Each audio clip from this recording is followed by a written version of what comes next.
Right now in America, I think Marsha would agree with me, dependency is a national epidemic.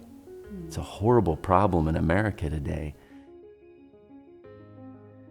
My background's in physical therapy, but that was kind of the background for me. I spent a lot of time developing that education, practiced physical therapy for a decade or more. And I would sometimes walk into a patient room and the family would say, oh, the physical terrorist is here. The first time I heard it, I remember going, what, physical terrorist, Hey, take it easy on me.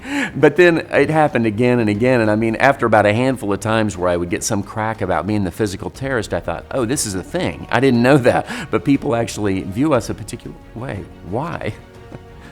Well, why? I know why.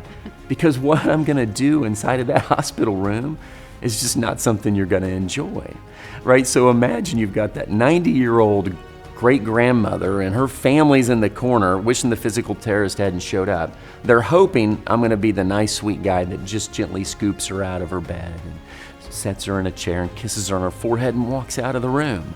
But that's not what physical terrorists do, right? So I'm going to say, hey, you ready? I want you to bend your knee. Come on, slide that heel. You can do it. You can do it. Reach over for that bed rail. Get a hold of it. Okay, now roll, push, come on, roll, roll, roll. 5 minutes later, we're sitting up at the edge of the bed and we haven't even begun to try to stand yet. Why?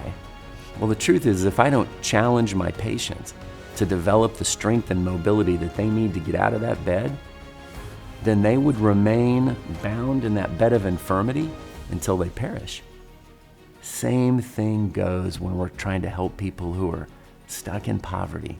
If we don't, at the right time, challenge folks that we care about, incorporate exchange, incorporate work, if we don't do that, then they'll never develop what is necessary to escape their bed of poverty, and they too will remain there until they perish. That's happening in America today. People are becoming dependent on government and handout charity, and they remain dependent until they die. And so we have to embrace work for people who are struggling in poverty. It is the most compassionate thing we can do. Because if I were to ask my patient in that bed, hey, do you want to remain here forever or do you want to get out? What is she going to say? She's going to say, I want to get out of bed. And what that means, she may not know that, but what that means is I can't just lift her out of bed. It's not going to work that way forever. You can't lift someone out of poverty either. It's impossible. Only people can make their way out of poverty. They need help. They need a hand. They need a therapist of sorts, but only they can do that. And so work is vital. It's an integral part. It is the only way you escape poverty. Also, research shows the working poor are happier. Yeah. Yeah. Working poor are happier than the welfare poor. And part of what we do with our True Charity Initiative is we educate our community. So we're doing just a drumbeat of lunch and learns, and we do billboards and radio public service announcements and TV PSAs. So I did a TV PSA one time where I was sharing what Marsha just mentioned, which is the working poor are happier than the welfare poor.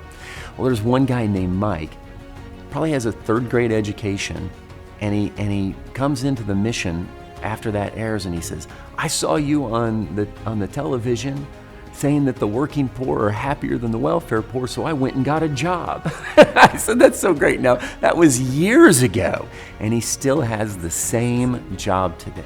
Rides his bicycle to it every day, and is so thankful to be welcomed there by a group of employees who've developed a relationship with him.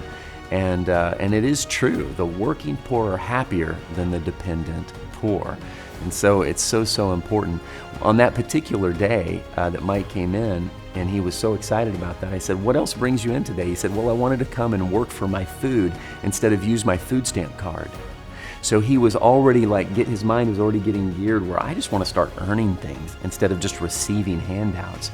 And so one of the things that we've done at our mission, people who come to that same realization, who've been dependent on welfare for maybe their whole lives, they've got a food stamp card in their pocket, and sometimes this this thing that dawned on Mike will dawn on others. And they'll say, I don't want this food stamp card, and they hand it to us. And we've begun to put them up on a wall. So we have a wall at our mission now where folks are putting up their food stamp cards and saying, I can do it without this. I don't need this. And so it's so exciting to see people take a step away from dependency and into the flourishing life.